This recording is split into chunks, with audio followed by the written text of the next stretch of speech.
А вот и среда А наступила. вот и среда долгожданная, да? Ну да. Для кого-то долгожданная. Но если ждать среду, то, мне кажется, она отплатит, да, хорошую. Оправдает в ответ. ожидания. Да. Возможно. Если улыбнуться ей, Да. тем более с самого утра вместе с программой «Утро Якутии». 25 марта на календаре. Да. А если вообще никаких поводов улыбнуться среде нет, всегда помним фразу, которую кто-то говорит, ну, может, многие, может, не многие люди, но слышал я такое: среда пришла, неделя прошла, поэтому, ну, вот, как бы в копилку мотивов, почему можно среде улыбнуться. И опять же... А еще говорят, что среда — маленькая пятница. Кстати, вот не знаю, почему так говорят, но Надо говорят. подумать, морфологически не сходится. Тем не менее, среда — день ожидаемый. Вот, возвращаясь к вчерашнему нашему разговору про вторники, которые никто не ждет. Я надеюсь, вы запомнили. Теперь тоже ждете вторников, и все будет хорошо. Тем не менее, это «Утро Якутии». Екатерина Винокурова, Павел Танин. Мы снова с вами, снова наступивший день вместе с вами встречаем. Много всего интересного сегодня будет. В том числе поговорим про проект «Весна на НВК». Сегодня он стартует. Да, стартует. У нас будет прямое включение с нашим корреспондентом. Узнаем, как все там происходит. Из первых уст. И чего ждать от наших телеканалов. Да. Ну, а с каждым днем на улице все теплее и теплее. Хочется гулять, да? Да, загуливаться. Не работать бы, да? Просто погулять. Узнаем, порадует ли погода нас сегодня. Итак, сегодня в центральных районах днем ожидается +1, +3 градуса. В Заречной группе 0, +2. В южных +1, +2. В Вилюйской группе +1, +2. В Нижнеленских от -1 до -3. В западных от 0 до +2. В Колымайдигирской группе от -11 до 0 градусов. В Янских -5, -9 на северо-западе, -23 в Соскылахе и -9 в Оленьке и в Тексе. Температура воздуха в городе Якутске на 6 часов утра составила 7 градусов мороза, атмосферное давление 748 миллиметров ртутного столба. Ветер со скоростью 1 метр в секунду, юго-восточный, ну а днем небольшой снег, ветер юго-западный 2,5 метров в секунду. Днем ожидается от -1 до 3 градусов тепла. Ну, еще теплее, чем вчера. И теплеет с каждым днем, а еще чуть-чуть подождать май, майские праздники, и все мы на природу. Да, на шашлыки. На шашлыки. Конечно. Ну, кто-то уже открыл шашлычный. Кто-то уже открывает его потихоньку, а делаете ли вы это профессионально? К чему мы, да? В Китае появился вуз, который готовит не юристов, не экономистов, а специалистов совершенно иного профиля. В городе Юэян открылся университет шашлычников, и это вот как бы не шутка. Здесь запущена полноценная образовательная программа по мастерству приготовления мяса на открытом огне. Набор первой группы студентов уже стартовал, и их ждет 3 года обучения. Выпускники получат не просто диплом повара, а звание дипломированного мастера мангала. Выбор места для такого вуза не случайен. В регионе Юэян работают тысячи шашлычных, чей совокупный оборот исчисляется миллиардами юаней. Поэтому будущим выпускникам гарантировано трудоустройство. Вот. Ну, очевидно, что, конечно, за 1,5 месяца обучиться там мы не успеем, но почему бы вот на перспективу? Потому что кушать будет хотеться всегда. Да, и мне кажется, в любом возрасте можно отучиться на шашлычника. Да, почему нет? Ну, наверное, как-то по-другому. Наверное, мастер гриля или как-то так это называется. Потому что шашлычник более разговорный, а вот если с научной точки, да, как-то академически назвать. Давайте сойдемся пока на мастере гриля. Звучит красиво, мастер уже красиво. Гриля, да. Да. Ну, а далее у нас новости от наших коллег. Да.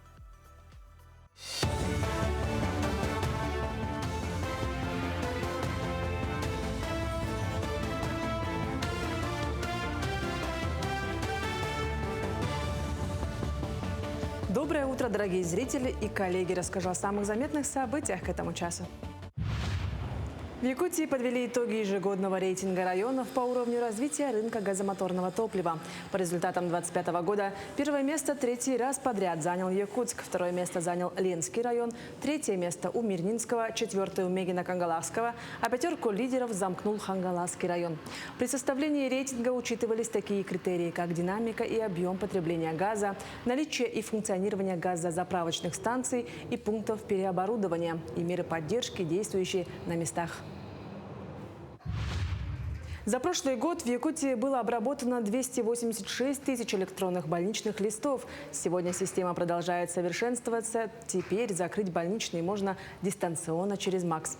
С момента запуска сервиса врачи республики уже оформили более 8 тысяч документов без личного визита пациентов в поликлинику. Закрыть больничные можно во время онлайн-консультации с доктором в мессенджере. Как только документ будет оформлен, пользователь получит уведомление о его готовности в чат-боте госуслуги в МАКСе. В 10-й школе Якутска открылся профильный класс Росгвардии. В ряды юных гвардейцев вступили 32 пятиклассника. Шефство над новоиспеченным классом будут вести Якутский отдел вневедомственной охраны Росгвардии. Между сторонами подписано соглашение о взаимодействии и план совместных мероприятий. В образовательном процессе будут задействованы сотрудники Росгвардии и ветераны ведомства. Ребята смогут узнать о структурных подразделениях, задачах и особенностях службы в войсках правопорядка. Отметим, что профильные классы также открыты и в школах номер 6, 29 и Хатасской средней школе. Для детей это большое преимущество будет. Вот недавно с детьми, когда урок мужества проводила, спрашивала, кто, может, желает, например, в будущем поступить куда-нибудь именно правоохранительную. По окончании школы как раз у нас целевые даются для детей, кто желает именно поступить по линии Росгвардии, по линии МВД, у нас целевые даются по Дальнему Востоку, Волгоград, Воронеж, у нас тоже дается, да. В Якутии стартовал юбилейный 25-й конкурс молодых исполнителей «Новые имена Якутии». Творческое состязание объединило около 800 юных участников и более 200 преподавателей, в том числе из отдаленных арктических улусов. Главной особенностью этого года стало участие в конкурсе воспитанников детских садов. Программа расширилась новыми номинациями «Учитель и ученик» и «Камерный ансамбль». Мастерство исполнителей оценивают 54 эксперта. Это известные деятели культуры и профессора ведущих вузов страны. В рамках конкурса для преподавателей детских школ искусств также организованы курсы повышения квалификации. По сравнению, наверное, с первым приездом мы очень приятно удивлены. Вырос уровень не только ребят, вырос преподавательский уровень, вырос уровень концертмейстеров. И в целом это уже получается настоящая музыка. Очень приятно, что еще в рамках этого конкурса проходят курсы повышения квалификации для педагогов. И мы с девочками, которые ведут Домру все время в контакте, они приезжают уже в Москву. Представляете, какой уже уровень? Вот. И не просто приезжают, не просто участвуют, они побеждают. Проводы зимы состоятся 28 марта в Якутске. Основные мероприятия состоятся в парке и начнутся с 13 часов.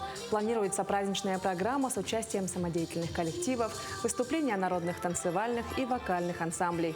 Будут работать аттракционы и фудкорт.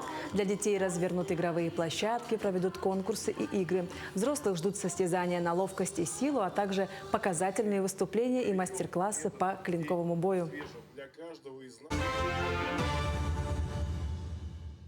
А мы добавим в копилку новостей. В России могут появиться новые инструменты для защиты кошелька. А на этот раз от спонтанных покупок в интернете. В Госдуме предлагают ввести механизм самозапрета на покупки на маркетплейсах. Идея в том, чтобы дать людям возможность ограничить самих себя от неконтролируемых онлайн-трат. По замыслу авторов инициативы это поможет тем, кто склонен поддаваться импульсивным заказам, сохранить средства. Да, механизм планируют разработать по аналогии с самозапретом на кредиты, которые действуют в России с 1 марта прошлого года. Когда именно такая опция может появиться в приложениях маркетплейсов, пока вопрос, но сама инициатива уже активно обсуждается.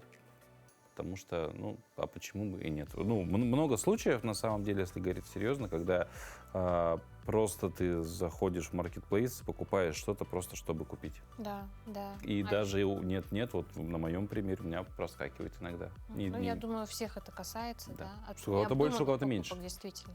Да, Вот. Идея неплохая, я думаю. Идея неплохая. Вопрос, как потом снимать самозапрет, потому что в какой-то момент тебе вот прямо сейчас нужно что-то заказать, и тебе нужно А тебе пойти... нельзя. А тебе нужно пойти в МФЦ какой-нибудь, да, вот, ну, вот эти все истории. Но, я думаю, подумают, сделают какой-то удобоваримый вариант, благодаря которому можно будет все это оперативно включать, снимать, переключать и так далее. Ну, а мы двигаемся дальше. Весна тоже двигается дальше, она вступает в свои права. Ночи еще бывают морозными, но днем мы уже ощущаем тепло наступающего времени пробуждения природы, и воздух прогревается до плюсовых отметок. И при таком разногласии ночных и дневных температур хочется чего-то стабильно теплого, душевного, объединяющего. И сегодня есть замечательный повод вспомнить о тех, кто делает нашу жизнь ярче и глубже. 25 марта в России отмечают День работника культуры. Профессиональный праздник тех, кто сохраняет традиции, создает новые смыслы, дарит нам музыку, театр, книги и все то, без чего невозможно представить жизнь человека. Да, мы еще к этой теме обязательно вернемся уже буквально скоро, поговорим об этом подробнее с гостем в студии. Ну а пока заглянем в календарь и узнаем, какими еще событиями отмечен сегодняшний день в календаре.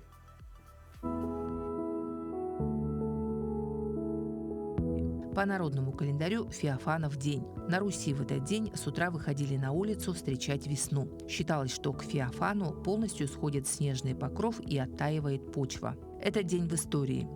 В 421 году в этот день основана Венеция. В 1306 году в древней шотландской столице Скуне на престол взошел Роберт Брюс. В 1532 году, 25 марта, в Риме опубликована «История Флоренции» Никколо Макиавелли. 1872 год, 25 марта, считается днем рождения почтовой открытки в России. В 1997 году у берегов Эквадора обнаружен легендарный морской клад. В этот день родились Андроник II Палеолог, византийский император, Василий III, русский царь, великий князь Владимирский и московский всея Руси, Каролина Бонапарт, младшая сестра Наполеона Бонапарта, Алексей фон Явленский, русский художник-экспрессионист, Игорь Горобарь, русский художник-искусствовед, Мария Пахоменко, советская российская эстрадная певица. Именины сегодня отмечают Александр, Владимир, Григорий, Дмитрий, Иван, Константин, Семен и Сергей.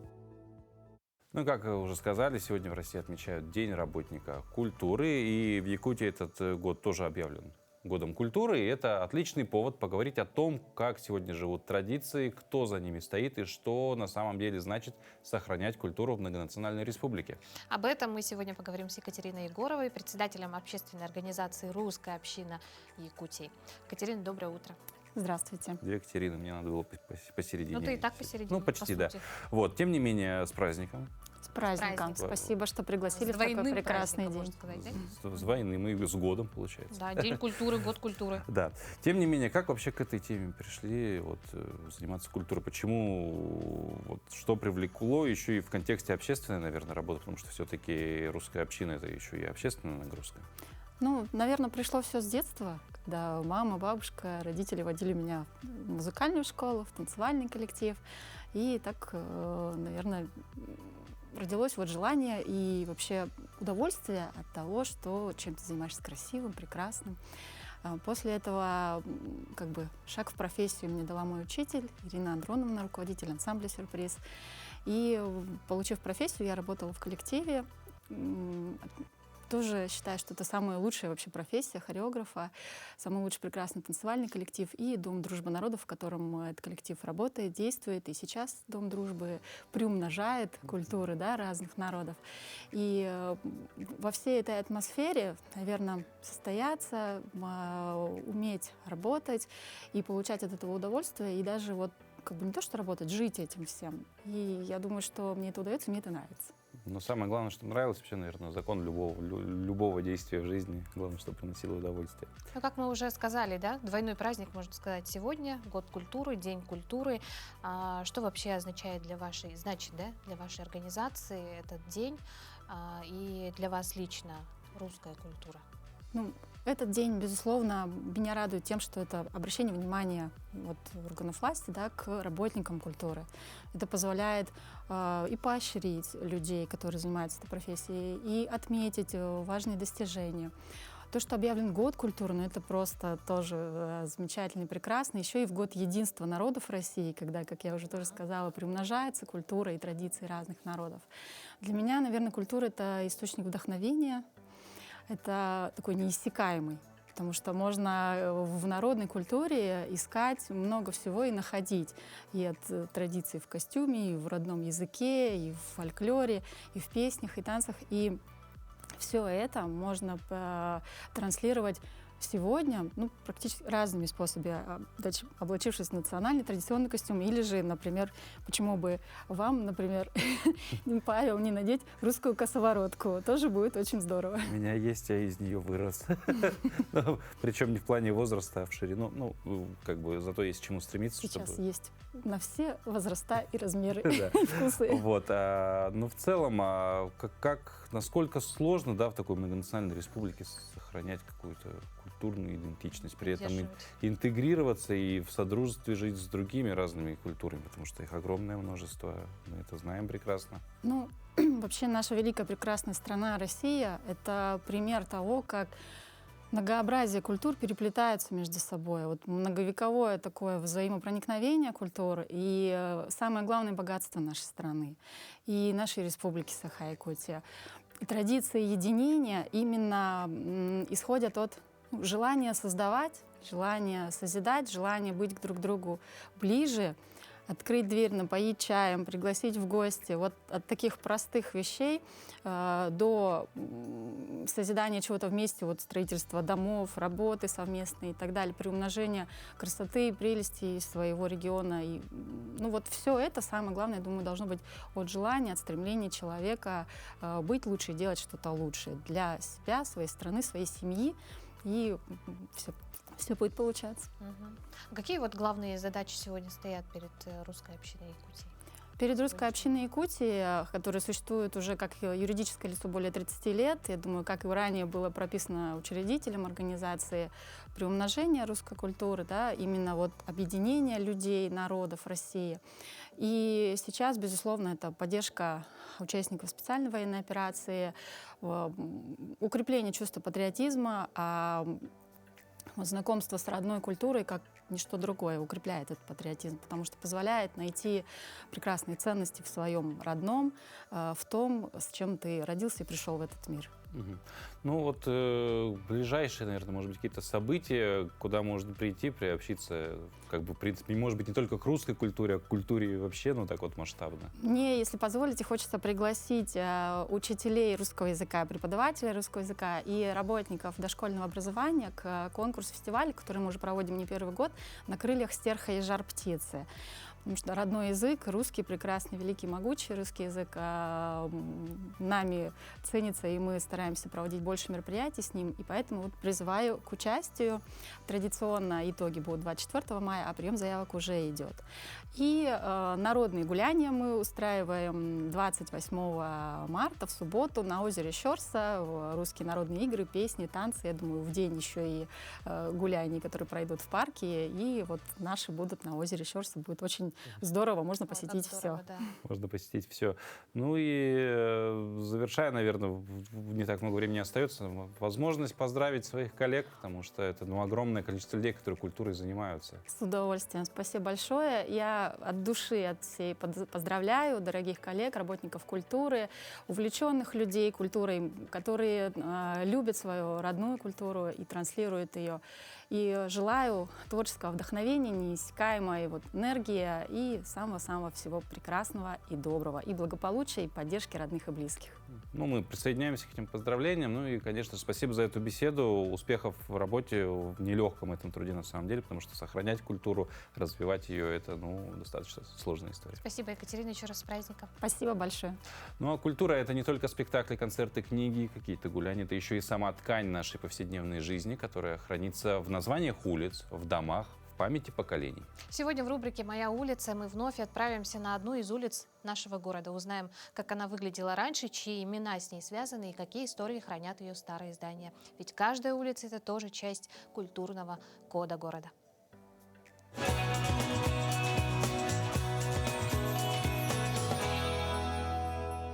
Здравствуйте! В эфире рубрика «Моя улица». Сегодня мы находимся в районе Залог, на улице, которая хранит память о человеке, чье имя в 1930-х годах гремело на весь мир. Валерий Чекалов, летчик-легенда, герой Советского Союза, человек, который раздвинул границы невозможного. Протяженность улицы Чекалова в Якутске с юга на север 1 километр, с запада на восток 140 метров. В 1938 году улица Сайсарская была переименована в честь Чекалова. И это не случайно. Всего за 2 года до этого, в сентябре 1936-го, экипаж Чекалова побывал в Якутске во время своего исторического перелета. 20 июля 1936 года самолет АНТ-25 поднялся с подмосковного аэродрома, на борту командир Валерий Чекалов, второй пилот Георгий Байдуков и штурман Александр Беляков. Их цель – беспосадочный перелет на Дальний Восток. 9375 километров, 56 часов, 20 минут в небе. 19 раз они меняли курс, уходя от циклонов, боролись с обледенением, теряли радиосвязь, но дошли. Финиш – песчаная коса острова Ут в Охотском море. Посадка в сумерках, в тумане, на крошечный клочок суши. Чекалов сел не на Ут, а на отлично, пошутил потом Сталин. Сегодня этот остров носит имя Чекалова. За этот подвиг весь экипаж получил звание Героев Советского Союза, а через год они совершили невозможное – перелет через Северный полюс в Америку. А теперь перенесемся в наши дни. На этой улице есть Тихий сквер. Здесь 14 ноября 2008 года был открыт памятник-бюст Валерию Чекалову. В церемонии участвовали особые гости – дочери Чекалова, Валерия и Ольга, прилетевшие из Москвы. Дочери легендарного летчика своими глазами видели, как в далеком Якутске чтят память об их отце. Бюст из бронзы, постамент из гранита, высота 2 метра 55 сантиметров. Он установлен по инициативе общественной организации «Потомки государственных ямщиков». В рамках федерального проекта формирования комфортной городской среды Валерий Чекалов прожил всего 34 года. За его плечами более 800 испытательных полетов, 30 типов самолетов, 2 рекордных перелета и звание народного героя. И одна из улиц Якутска, названная в его честь. Сегодня улица Чекалова – это обычная городская улица в районе Залог. Здесь кипит жизнь, растут дома и гуляют люди. Но есть в ней особый воздух. Воздух высоты, преодоления и мужества. Улица Чекалова – это про мечту, которая стала реальностью. Про людей, которые не боятся смотреть в небо. И про память, которая хранится в бронзе и в названиях на карте города. Над рубрикой работала киностудия ЯГЛ. История города складывается из судеб и талантов его жителей. А есть люди, которые становятся хранителями не только человеческой памяти, но и голосов природы. Тех, кто живет рядом с нами, но говорит на своем языке. Птичий полиглот, якутский школьник Никита Никитин умеет подражать голосам 25 видов пернатых. Он проводит экскурсии в Вильгайском музее природы, выступает с научными докладами и, кажется, знает о птицах все. Какой птице труднее всего подражать? Правда ли, что кукушка плохая мать? И о чем поют пернатые весной? Встречайте историю о юном орнитологе, который уже сегодня строит мост между наукой и искусством. Идем на такое место, где немножко воды есть. Там всегда приходят весной разные утки, но иногда приходят вообще краснокнижные птицы. Семиклассник Никита приходит сюда почти каждый день и наблюдает за птицами. Он слышит, а главное различает их голоса и искусно им подражает.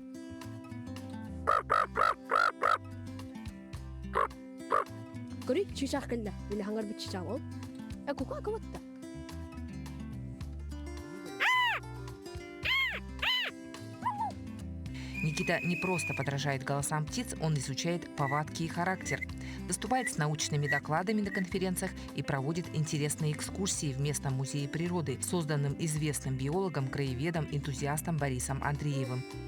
Посетители в восторге от познаний и рассказа юного экскурсовода. Вообще, меня мальчик удивил. Такие звуки издает, это вообще, вообще растериваешься.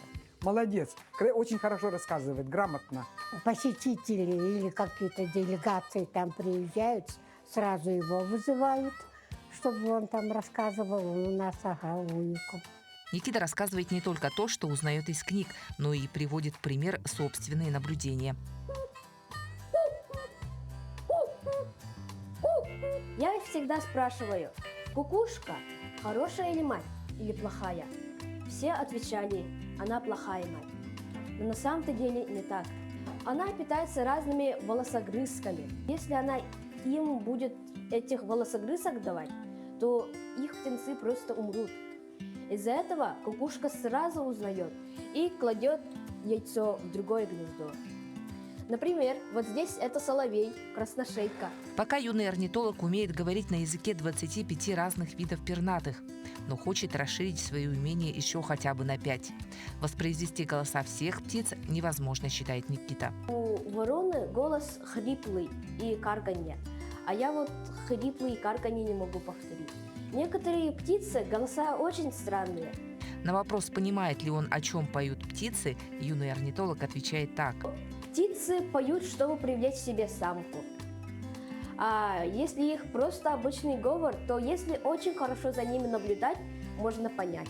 Свое будущее Никита хочет связать с орнитологией и уже готовит себе смену в музее. Учит азам экскурсовода и вместе занимается в кружке со своим другом. Я научился у Никиты подражать у уток, птиц и чироклактуна, хохлатого черники.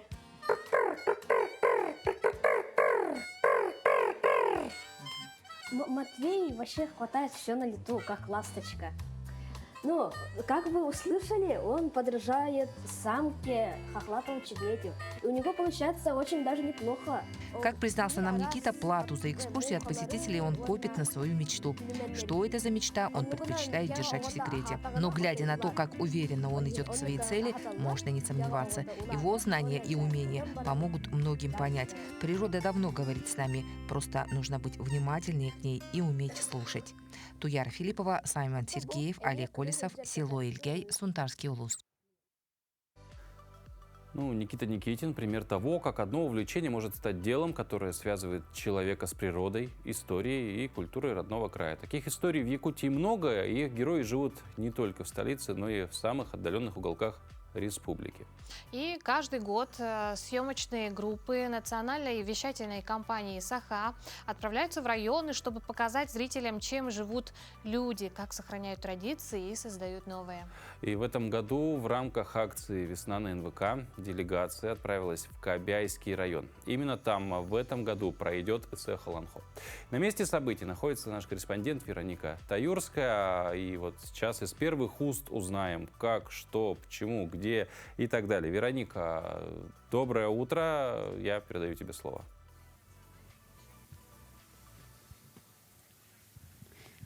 Доброе утро, Катерина, доброе утро, Павел. Я вас приветствую с поселка Сангар и предлагаю немножко поговорить об этом крае. Вообще, что из себя представляет Кобяйский улус? А Кобяйский улус, он богат пушниной, богат знаменитыми карасями, конечно же, богат людьми. Прямо за мной находится знаменитый Верхоянский хребет. То есть это очень высокие горы. Хочется еще отметить, что на флаге Кобяйского улуса отражены 3 реки, 3 главных символа Якутии. Это река Вилюй, река Алдан и, конечно же, могучая река Лена. В Кобяйском улусе проживает более 42 национальностей. Конечно же, это очень большое количество культуры. И предлагаю послушать приветствия на разных языках. Давайте начнем с русского языка.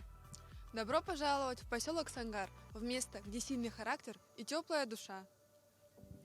Керекескил крайдах кебеи Сангар бөхөлегиттен ити истин әгәрдә болуқтун. Отмантаң, урматтуу телегөрүүчүлөр, кош келиңиздер биздин көп улуттуу Сангар, берекелүү Сангар жерибизге.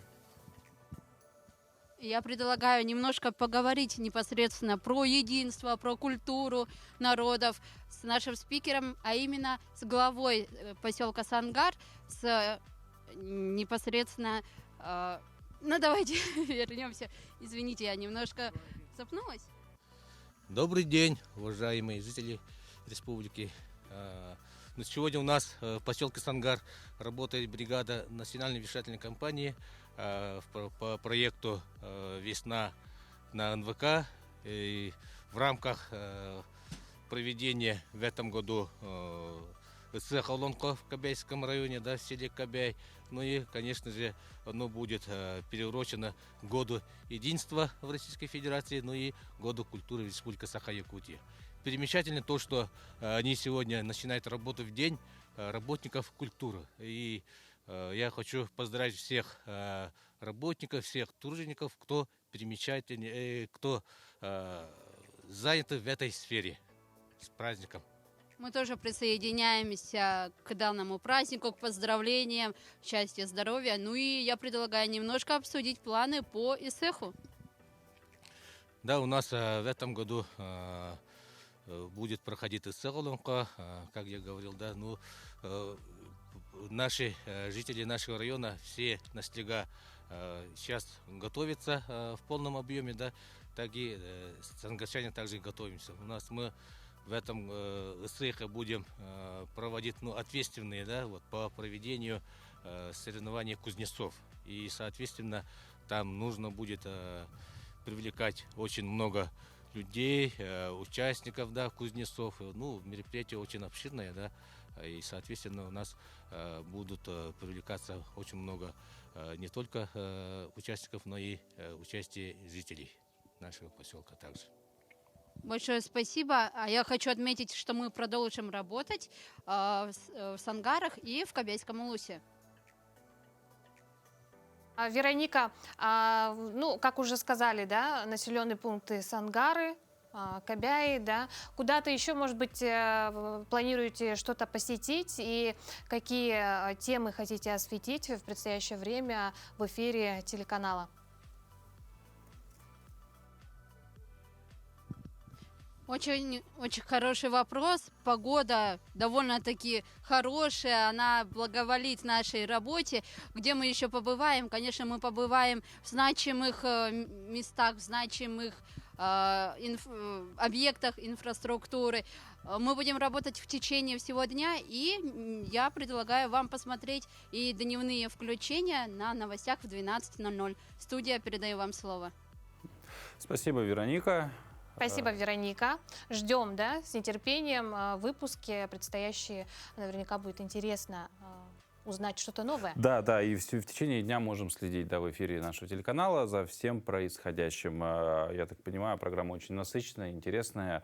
Вот. Ну а мы тоже двигаемся дальше. «Весна на НВК» — это проект все-таки о пробуждении жизни, о людях, их делах и о том, как по-разному встречают тепло в разных уголках нашей республики. Ну а чтобы встречать весну бодро и энергично, важно и самому быть в тонусе. Сегодня наша утренняя зарядка поможет настроиться на легкость и движение, ведь активное тело — это не только про здоровье, но и про готовность к новым впечатлениям, путешествиям и открытиям.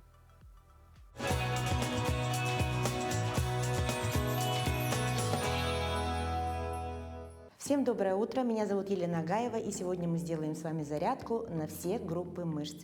Итак, поехали.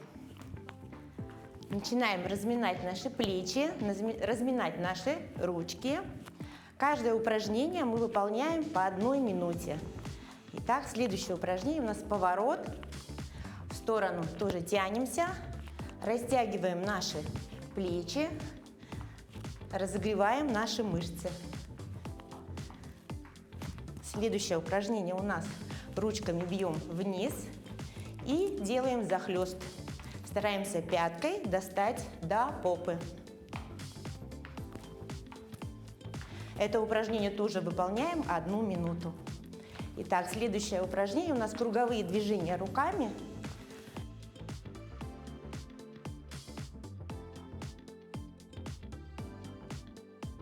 Следующее упражнение у нас круговые движения руками.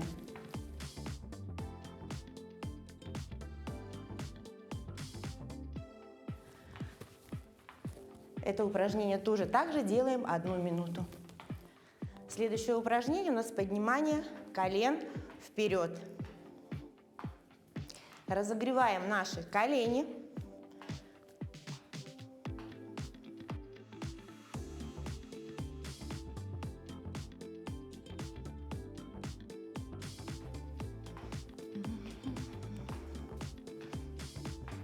Следующее упражнение у нас махи ногами в сторону. Все делаем медленно, красиво.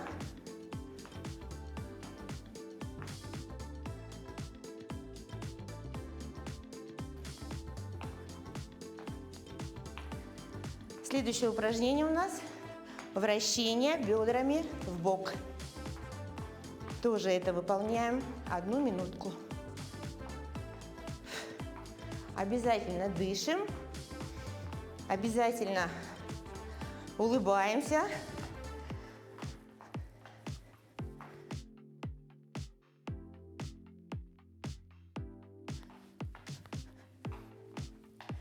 Так, остановились, ручками потрясли, ножками потрясли. И теперь будем вставать на носки и поднимать руки через бок. Вдох, выдох. Вдох, выдох. Носки, пятка.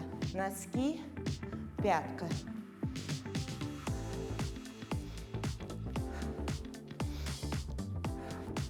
Следующее упражнение у нас перекаты с ноги на ногу. Это упражнение также разогревает наши колени. Ручкой тянемся вниз.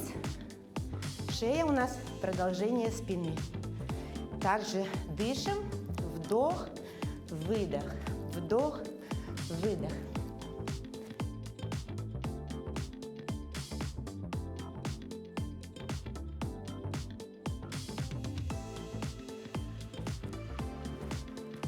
Остановились, ножки встряхнули. Итак, эту зарядку вы можете выполнять каждый день, чтобы быть здоровыми, красивыми и бодрыми. Всем пока-пока. Только что сделали зарядку, размяли мышцы, разогнали кровь, вернули телу гибкость. А теперь поговорим о том, что сегодня, пожалуй, даже важнее, чем физическая форма, о здоровье в эпоху цифровую. Гаджеты стали нашими постоянными спутниками. Утренние сообщения, бесконечные ленты новостей, вечерние сериалы. Но как плата за удобство, как же она сказывается на нашем самочувствии? Глаза, осанка, сон, даже настроение. Все это попадает под влияние маленьких экранов. Да, и сегодня в рубрике «Мой доктор» разбираемся, как сохранить баланс между технологиями и здоровьем, как не потерять себя в виртуальном мире и оставаться в хорошей форме в реальном.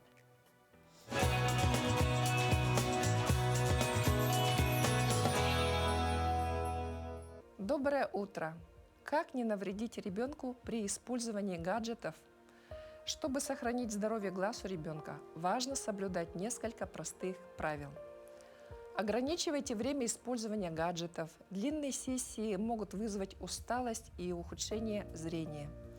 Делайте регулярные перерывы каждые 20 минут на 5-10 минут, чтобы дать глазам ребенка отдохнуть.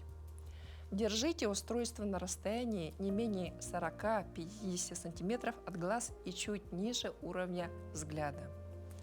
Это поможет снизить напряжение глаз и не нагружать шею и спину. В комнате создавайте хорошее освещение. Избегайте яркого света или световых бликов на экране. Лучше использовать мягкое, равномерное освещение. Настраивайте яркость экрана под окружающую освещенность.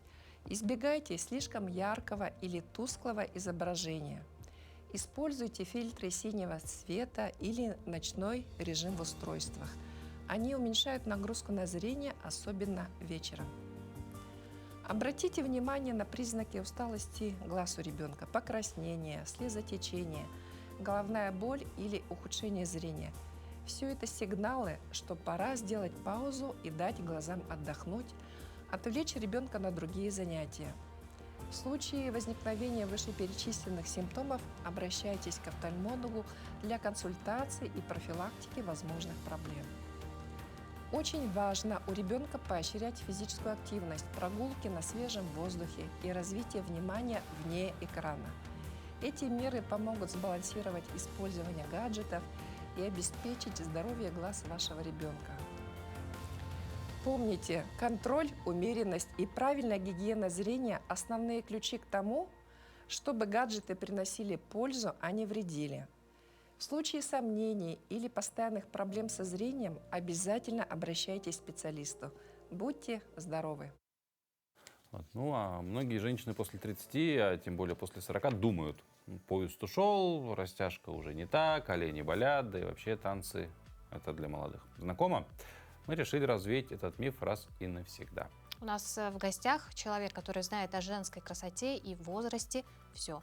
Туяра Федорова, хореограф, руководитель школы танцев 30+, отличник культуры Республики Саха-Якутия. Туяра, доброе утро. Доброе. Вот. Ну, начнем с главного страха, который мы уже озвучили. Не поздно ли начинать вот, заниматься какими-то такими вещами вот, после 30, после 40 даже? Угу. Так, начнем с того, что сейчас время изменилось. Подход к возрасту вообще совсем другой, да?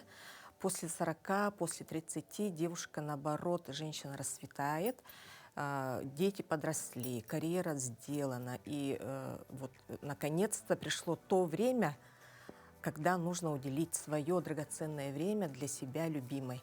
И вот тогда девушка ищет свои вот, какие-то направления для проявления себя, для, ну, чтобы раскрыть себя, да, с другой стороны.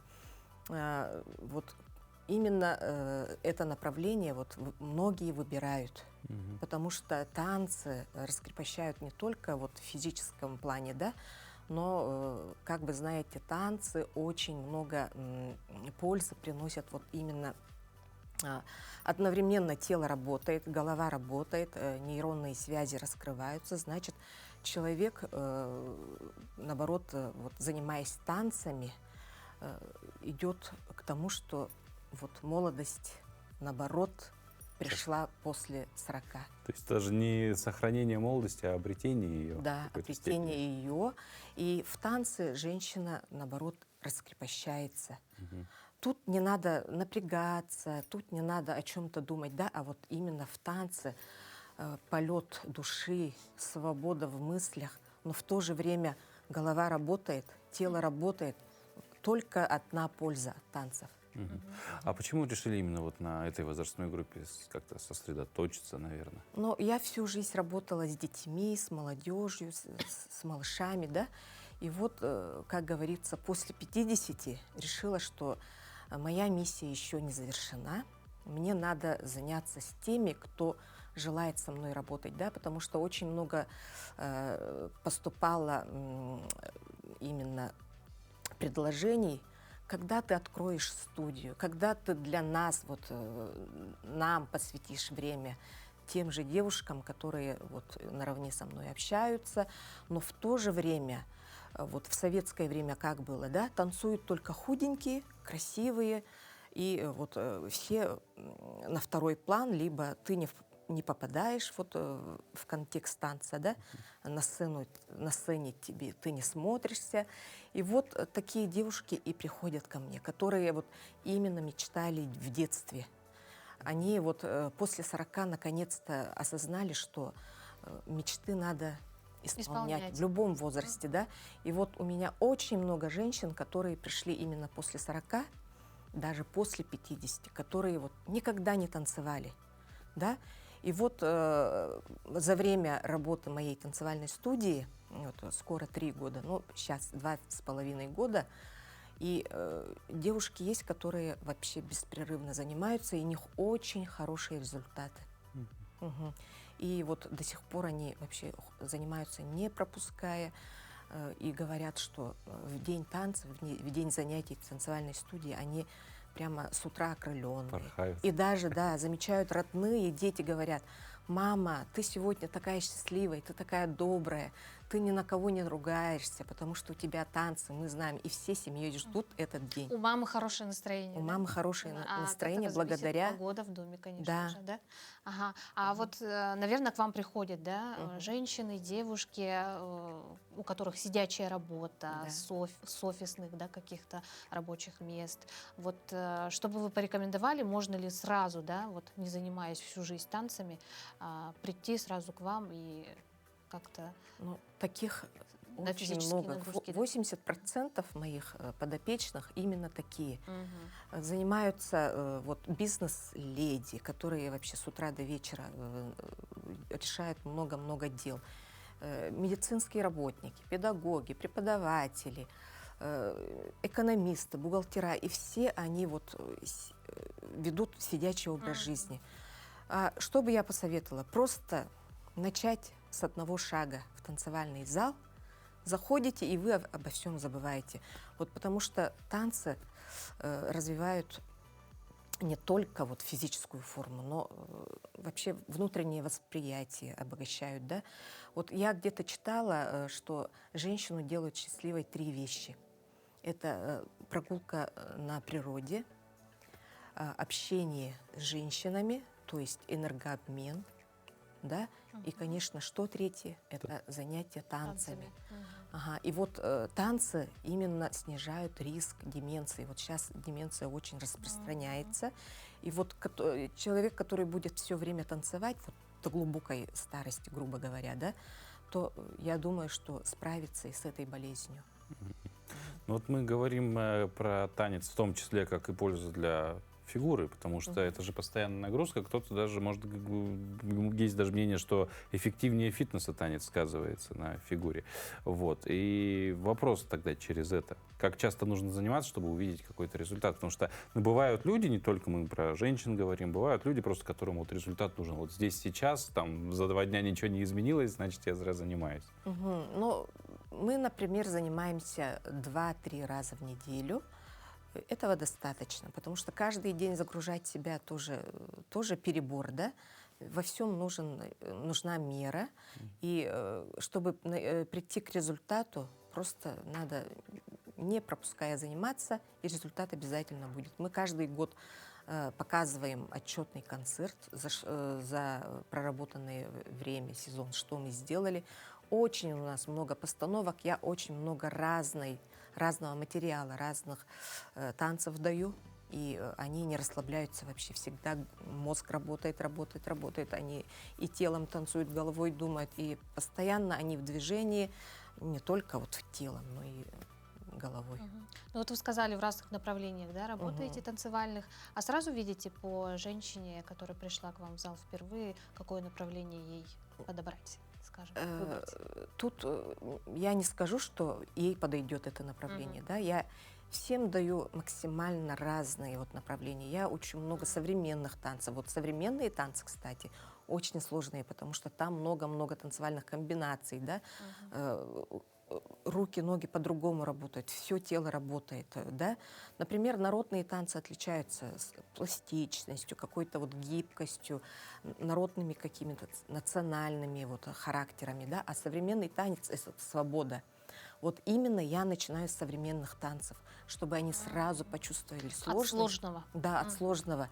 И конкретно есть хорошие результаты. Это даже подтвердят мои ученицы. Они сначала всегда в шоке, смотрят на меня, они думают, что это никогда не сделают. Но в конце все равно есть. Все. Глаза боятся, руки, а в данном случае тело делает. Да. Вот, Вера, спасибо большое за работу вашу, потому что действительно это важно понимать, что мы все, и мужчины, и женщины, иногда и мужчины, и женщины натыкаемся на вопрос, что, наверное, жизнь прошла. Вы вот даете вот этот совет, что нет, она только начинается. Это благодарим вас за это и желаем успехов в вашей работе. Развития в вашем большое спасибо. Деле. И с Днем культуры. Ой, спасибо большое. А мы продолжаем.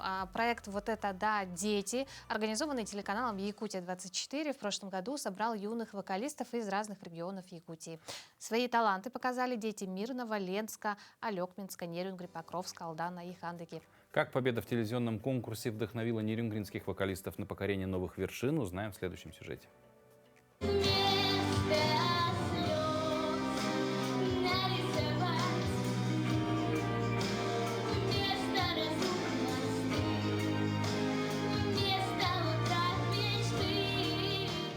Арина Коваль – воспитанница вокальной студии «Апельсин» руководителя Татьяны Усинок. В финале телевизионного проекта «Вот это да, дети» Арина исполнила патриотическую песню «Дети Ленинграда» и покорила жюри своим вокалом и артистизмом.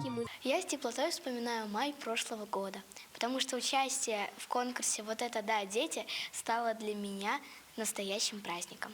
Я рада, что познакомилась с ребятами из разных уголков нашей республики. Победа стала для меня очень значимой.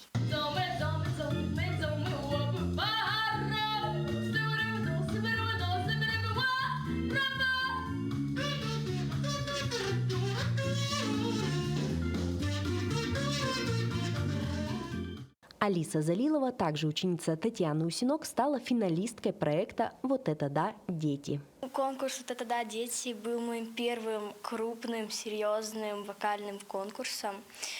Каждый день в Якутске был очень насыщенный разными событиями, мастер-классами, и поэтому этот конкурс запомнится мне на всю жизнь. Вообще любой конкурс – это всегда стимул идти дальше, развиваться в направлении именно вокальном. Независимо от того, победил ребенок или нет, это всегда огромный шаг и толчок вперед. После проекта вокалистки студии «Апельсин» продолжили покорять новые вершины. Победа стала для меня очень значимой и дала мотивацию идти вперед. Я трижды после конкурса «Вот это да» принимала участие в всероссийских вокальных конкурсах и всегда успешно. Последний год был для меня очень насыщенным в плане различных вокальных конкурсов. Это как и республиканский фестиваль авторской песни «Берег дружбы», как и международный конкурс «Детство на Амуре», проходящий в городе Благовещенск и Хэйхэ. Далее мы ездили на международный конкурс «Мы вместе» в город Москву. И последняя, самая громкая победа для меня – это было участие в 6-м сезоне конкурса «Новые огни», где я участвовала в 3 номинациях, и все 3 номинации завоевали звание лауреата 1-й степени. Проект «Вот это да, дети» не только выявляет талантливых исполнителей, но и становится стартовой площадкой для их дальнейшего развития. Проект вдохновил многих детей на новые достижения в вокальном мастерстве, показав, что трудолюбие и вера обязательно приведут к громким победам. Екатерина Павлова, Захар Головин.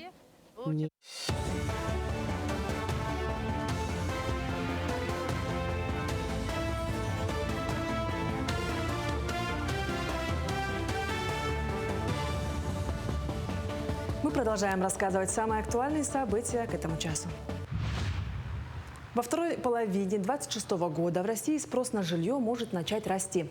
20 марта Центробанк второй раз подряд с начала года понизил ключевую ставку до 15% годовых, и покупатели занимают выжидательную позицию, рассчитывая на дальнейшее снижение.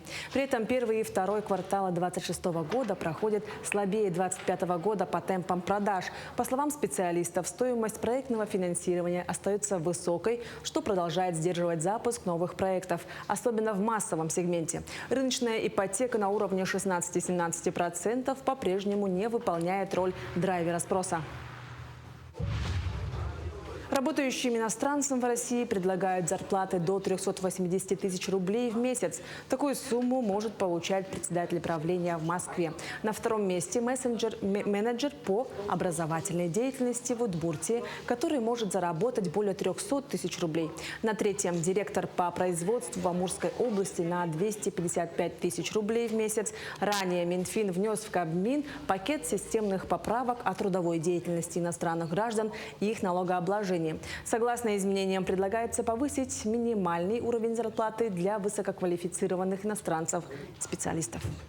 Центральная аптека Мирного вернулась к работе. Все подробности узнаем у наших коллег.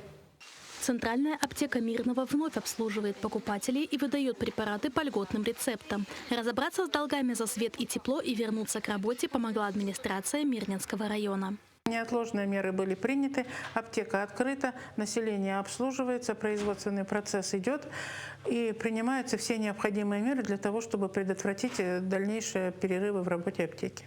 По словам чиновников, беспокоиться о закрытии аптеки в ближайшей перспективе уже не стоит. Однако, если финансовая нагрузка на учреждение снова станет неподъемной, жителям сообщат, где можно получить положенные законом бесплатные лекарства. В Республиканском комплексном центре социального обслуживания стартовал новый социально значимый проект «Обучение столярному мастерству для людей с ОВЗ». Программа реализуется впервые в партнерстве с техникумом-интернатом реабилитации инвалидов и направлен на получение практических навыков с последующим трудоустройством. После завершения обучения воспитанники могут устроиться на работу, в том числе и помощниками в мебельные салоны. В рамках проекта также проводятся учебные лекции, способствующие развитию профессиональных компетенций и самостоятельности. В мастерской мы там занимаемся, мы там дерево вот так вот рубим, занимаемся палками. Что Максим дает, мы делаем деревянными. Мы можем, у нас есть всякие, чем мы занимаемся, всякие для дерева станки. Россияне смогут резервировать красивые автомобильные номера определенных серий через портал госуслуг. Соответствующий законопроект поддержит правительство. Документ был разработан после того, как идею поддержал президент Владимир Путин. Конкретных расценок пока нет, однако известно, что тарифы будут зависеть от сочетаний букв и цифр. За счет изменений федеральный бюджет будет ежегодно пополняться на 25 миллиардов рублей, подсчитали депутаты. ГИБДД установит конкретный порядок резервирования и размер оплаты за услуги. Причем внесенные за бронь деньги возвращаться не будут. Россия в 2025 году увеличила экспорт сахаристых кондитерских изделий на 13% и получила почти 258 миллионов долларов. Этот показатель стал максимальным за всю историю наблюдений и превысил прежний рекорд 2022 года. Поставки составили около 84 тысяч тонн. Крупнейшими импортерами стали Беларусь, Азербайджан, Кыргызстан и Узбекистан.